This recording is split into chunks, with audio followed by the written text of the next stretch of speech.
বহুল প্রতীক্ষার পর বাংলাদেশের মাটিতে পা রেখেছেন বিএনপির ভারপ্রাপ্ত চেয়ারম্যান তারেক রহমান। তাকে বহনকারী বিমানটি বৃহস্পতিবার সকালে অবতরণ করে সিলেটের ওসমানী বিমানবন্দরে। সেখান থেকে ঢাকার হযরত শাহজালাল আন্তর্জাতিক বিমানবন্দরে অবতরণ করে এটি।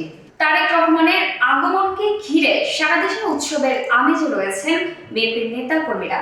রাজধানীর ৩০০ ফিটে তার সংবর্ধনা স্থল জনারণ্য হয়ে যায় বুধবার সকাল থেকেই।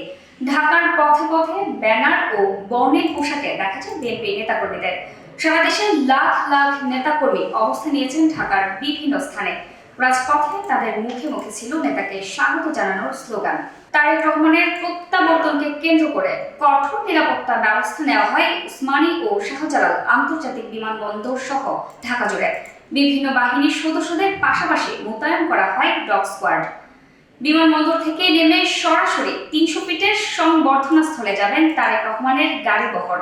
সংবর্ধনা শেষে রাজধানীর এফআর কেয়ার হাসপাতালে চিকিৎসাধীন বিএনপির চেয়ারপারসন খালেদা জিয়াকে দেখতে যাবেন তিনি। মাকে দেখে স্ত্রী ও কন্যাকে নিয়ে গুলশানের বাসভবন ফিরোজায় যাবেন বিএনপির ভারপ্রাপ্ত চেয়ারম্যান।